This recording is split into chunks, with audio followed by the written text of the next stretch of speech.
पुनः सदुपचार विधिस्वेनुबोधितां स विनयां सुहृदं समुपाश्रितां मम समुद्धर बुद्धिमिमां प्रभो वरगुणेन नवोढ़ बधूमिव। हे प्रभु, हे भोलेनाथ, हे महादेव, कहते हैं तद उपचार विधिषु अनुबोधिताम सविनायाम सुहृदम समुपासिताम। सद उपचार है, सद उपचार का मतलब सत परमात्मा का। यहाँ पर कहते हैं भावना आदि व्यापारों में क्या करना चाहिए, किम करना चाहिए। भावना आदि व्यापार करती ना, जैसे मन के द्वारा भावना करते हैं ना व्यक्ति, तो मन के द्वारा जो भावना आदि व्यापार में क्या करें, ऐसे संदेह हो जाने पर कोई व्यक्ति बहुत चिंतन कर रहा है तो चिंतन भावना में खो जाता है, चिंतन करते करते, तो ऐसे व्यक्ति को जो भावना में खो जाता है उसके लिए कहते हैं तुम इसको समझाओ। ख्यालों में घूमता रहता ना व्यक्ति बहुत सा, घर वाले, तो घर वाले जो कोई व्यक्ति ख्यालों में घूम जाता है उसको दूसरा व्यक्ति कहता है कि अरे इसको थोड़ा समझाओ, थोड़ा उपदेश करो इसको, हैं समझाओ, थोड़ा समझ में आ जाए। किसी कारण से उसको तो वो तो ख्यालों में खोता रहता है किसी को उद्देश्य को लेकर, निमित्त को लेकर के। और दूसरा वाले कहते हैं कुछ काम आदि नहीं करता है, मानता नहीं, सुनता नहीं है, तो दूसरे वाले किसी महात्मा के पास ले जाते, किसी श्रेष्ठ व्यक्ति के पास में ले जाते हैं, कहा इसको थोड़ा समझाओ, उपदेश करो। तो वो व्यक्ति फिर उसकी कभी समझ जाता है, कभी नहीं समझ जाते, है ना। उसी प्रकार से यहाँ पर बुद्धि को हे बोलना समझाओ,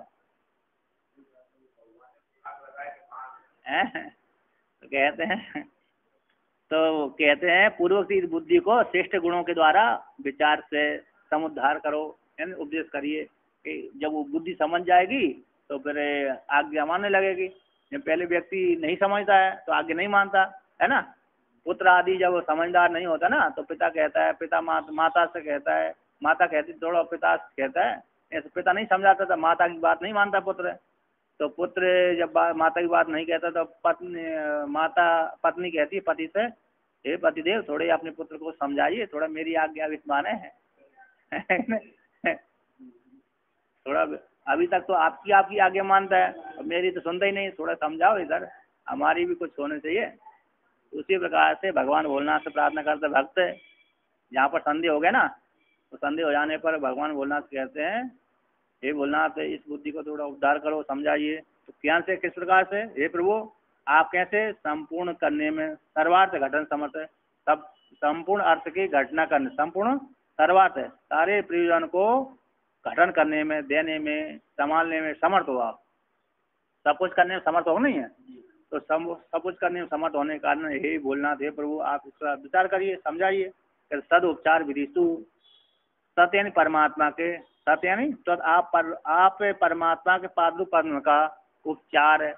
उपचार मतलब विभिन्न उपचार विधि पूजा विधानों में, परमात्मा संबंधी पूजा विधानों में, है ना। सत्य उपचार, सत्य परमात्मा शिव जी के चरण कमलों की उपचार विधि, उपचार विधि मतलब उपचार विधि पूजा विधानों में। इस प्रकार से बुद्धि लगाओ तो पूजा विधानों में अनुबोधिताम, अनुक्रम से बोधिताम, शिक्षिताम, अनुबोधिताम का अर्थ कर दिया शिक्षिताम, है ना। पूजा आदि विधियों में सदुपचार वाली, सदुपचार विभिन्न प्रकार की पूजा आदि विधियों में अनुबोधिताम, अनुबोधिताम का अर्थ कर दिया अनुक्रम से बोधिताम, शिक्षा, इस प्रकार से करना चाहिए। पूजा कैसे करना चाहिए, जब हम पूजा करेंगे तो भगवान भोलेनाथ से प्रार्थना करते हैं कि इस बुद्धि को जो मोहित हो गई बुद्धि उसको इस प्रकार से समझाइए। तो विभिन्न प्रकार के भगवान भोलेनाथ के चरण कमलों की पूजा, विभिन्न प्रकार की पूजा में अनुबोधिताम, पहले उठ करके अर्घ देना है, फिर पाठ देना है, फिर स्नान कराना है, फिर स्नान कराने के पश्चात पहुँचना है, पहुँचने के पश्चात दूध दही घर शक्कर आदि है, दूध दही घर शक्कर आदि है, उससे स्नान करा दिया, स्नान शुद्ध जल से स्नान करा दिया, फिर और परिमार्जन कर दिया, शुद्ध कर दिया, शुद्ध करने के पश्चात पूरा शुद्ध जल से स्नान हो गया, साफ हो गया। इसके पश्चात फिर पहुँच दिया, पहुँचने के पश्चात फिर क्या किया, वस्त्र पहना दिया, वस्त्र बनाने के पश्चात जनेऊ पहना दिया, फिर जनेऊ पहनाने के पश्चात फिर चंदन लगा दिया, भस्म लगा दिया, फिर लौंग इलायची पान आदि खिला दिया, पान आदि खिलाने के पश्चात फिर आरती कर दिया, धूप दे नैवेद्य करा दिया, पान सुपारी करा दिया, धूप दिखा दिया और आरती कर दिया, फिर हैं, फिर क्या कर दिया, नीराजन आदि करके फिर स्वतंत्र हो, फुर्सत हो गए, इस प्रकार की।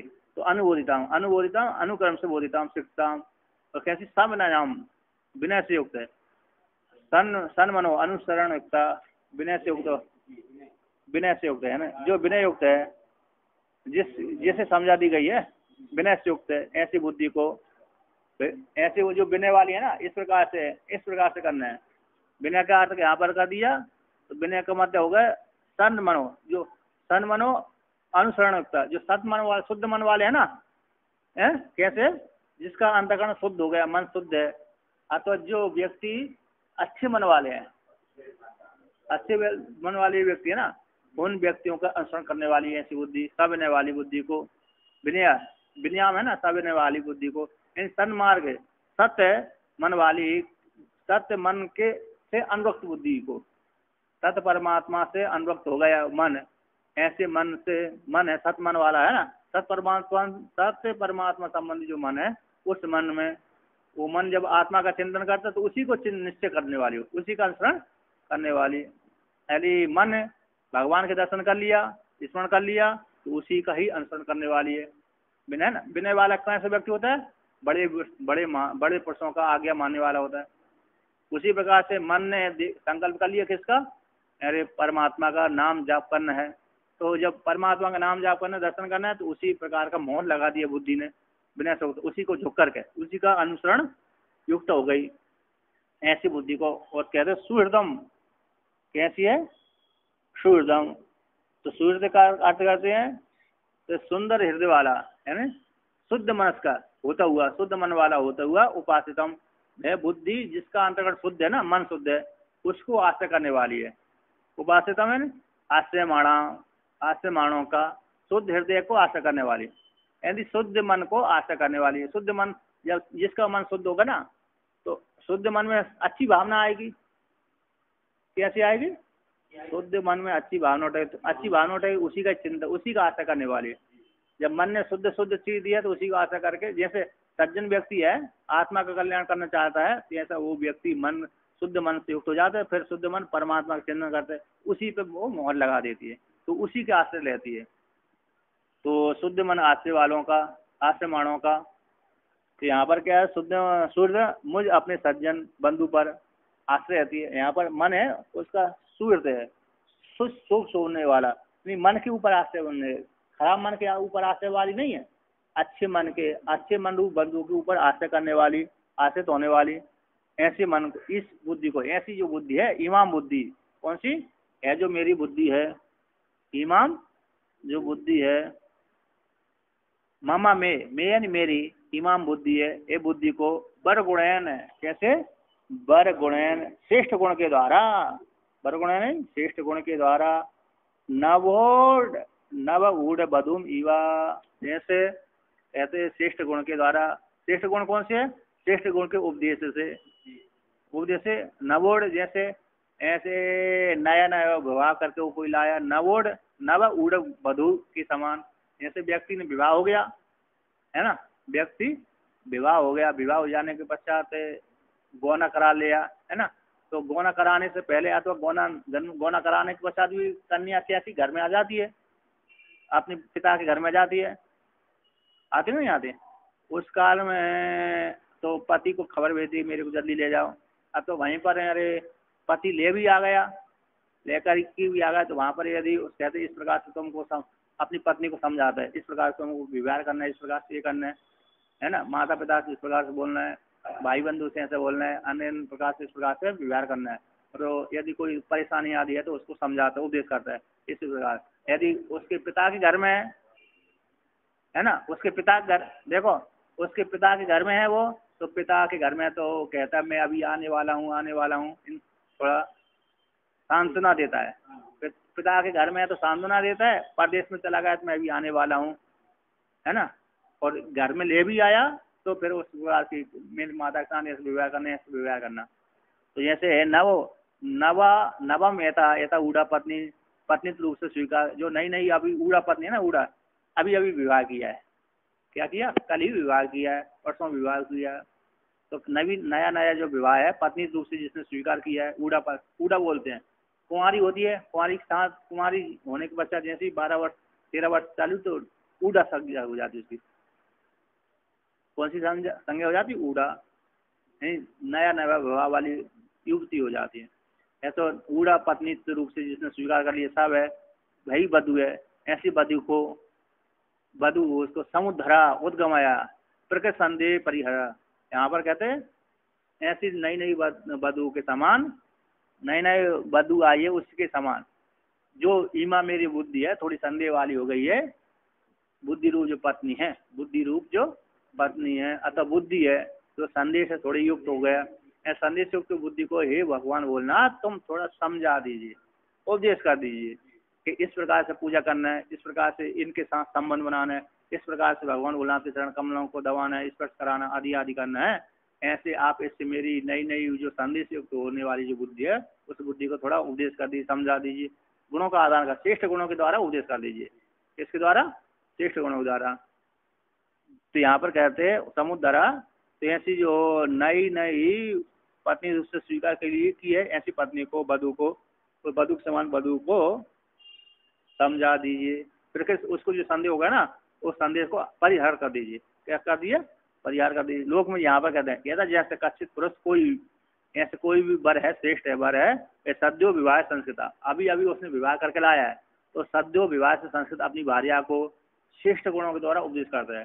कोई पुरुष ने, वर ने अभी अभी विवाह किया है, अभी अभी विवाह करके अपनी संस्कृत भार्या को लेके आता है, अपनी भार्या सुसंस्कृत थी उसकी भार्या, तो सुसंस्कृत भार्या को लेकर के आ गया घर में, आ करके फिर श्रेष्ठ गुणों के द्वारा वो उपदेश करता है अपनी पत्नी को, तब तुम इस प्रकार से व्यवहार करना। नहीं तो झगड़ा कराने वाला तो उपदेश नहीं करता पति, झगड़ा कराने वाला का तो हो जाएगा, बेकार हो जाएगा। तो शुद्ध श्रेष्ठ गुणों के द्वारा अपने पत्नी को समझाता उपदेश करता है। संशय से उद्धारती, संशय का कारण उद्धार करता है। कहता जिस प्रकार से, कहता इस प्रकार से उसकी जो पत्नी के संशय होंगे ना, जो भी समस्या हो, उस समस्या को क्या करते हैं श्रेष्ठ गुणों के द्वारा उसका कल्याण करता, समझा देता है।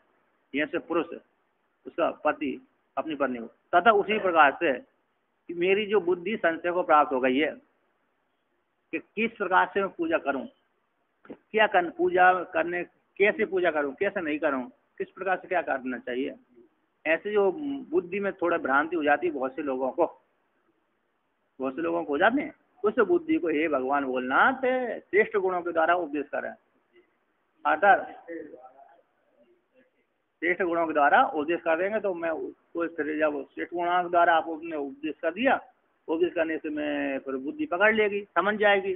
जैसे पति की बात पत्नी मान लेती है ना, पति की बात पत्नी मानती है, श्रेष्ठ गुणों को उपदेश स्वीकार कर लेती, उसी प्रकार से मेरी बुद्धि भी आपको उपदेश को स्वीकार कर लेगी, तो उसको निश्चय हो जाएगा हाँ इस प्रकार से करना है, इस प्रकार से भोजन बनाना है, इस प्रकार से पूजा करना है, झाड़ू लगाना है, बर्तन मांजना, पोछा करना है, भगवान जी के बर्तन साफ करना है, फिर भोग लगाना है, स्नान कराना है, भोग लगाना है, आरती करना है, आदि आदि करना है, फिर ध्यान करना है, कीर्तन करना है, भजन करना है, पूजा करना है, फिर निर्विशेष का ध्यान करना है।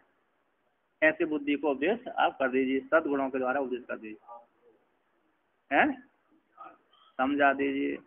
तो बुद्धि को संशय से समुद्रा, जो संशय है तो संशय को निवृत्त कर दीजिए, हटा दीजिए।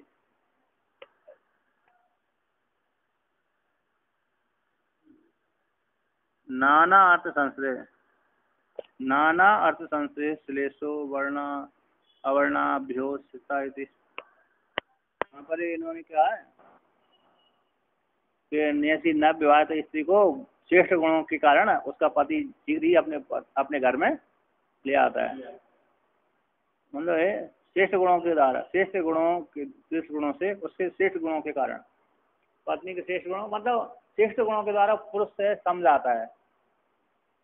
यहाँ पर ठीक ग्रंथ का संस्कृत टीका वाले तो कह रहे हैं जैसे वो पति है नई नई विवाह संस्कृत भार्या को श्रेष्ठ गुणों के द्वारा, श्रेष्ठ गुणों के उपदेश से उसके संशय को दूर करता है। श्रेष्ठ गुणों के उपदेश से उस अपनी पत्नी के भार्या के संशय को क्या करता है, उद्धारण करता है। उसी प्रकार से ये भी भगवान से प्रार्थना करता है, भक्त भी मेरी बुद्धि में संशय बैठ गया है, बैठ जाता है नहीं बैठता है, बहुत से लोगों में बैठ जाता है, अरे क्या करने, कभी इसने कैसे बैठता संशय भक्तों का, हमने शिव जी का व्याख्यान कर दिया, है ना, तो हम आपकी श्रद्धा के शिव जी हो गए।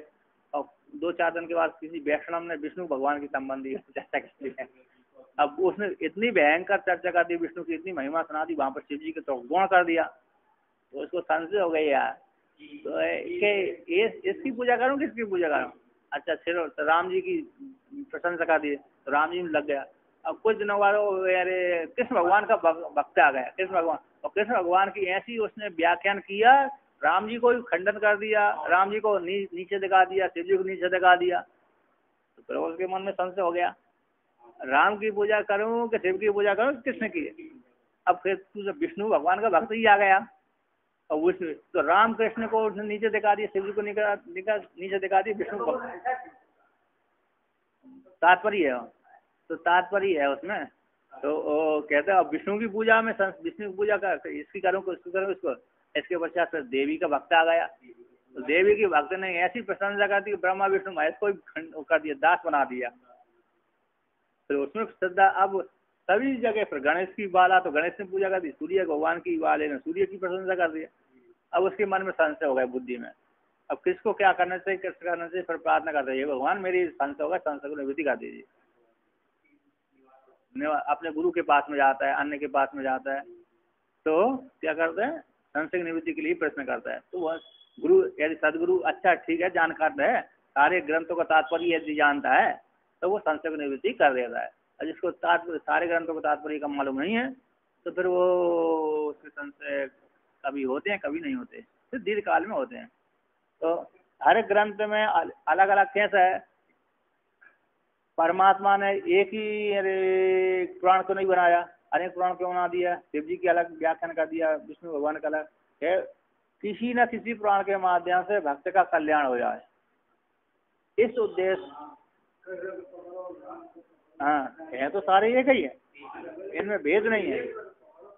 तो किसी की राम के प्रति श्रद्धा है तो राम से ही कल्याण उसका हो जाए, किसी का कृष्ण में रुचि है तो कृष्ण के द्वारा ही उसका कल्याण हो जाए। इस उद्देश्य से राम कृष्ण विष्णु शिव आदि के नाम का जाप किया है, पुराण बनाए हैं, ना कि भेद बुद्धि को पैदा करने के लिए नहीं है ये सारे, बल्कि भेद बुद्धि को नष्ट करने वाले, तात्पर्य को जनाने वाले हैं, तात्पर्य को बोध कराने वाले। क्या देखो, इसमें ये है, इसमें ये, इसमें है, इस सबका मुख्य सार एक ब्रह्म है, एक ब्रह्म को छोड़कर कोई दूसरा नहीं है। शिव जी राम कृष्ण विष्णु की कथा अलग होगी, किंतु विष्णु के प्राण में भी सब लास्ट में ले जाकर ब्रह्म में लीन करते हैं।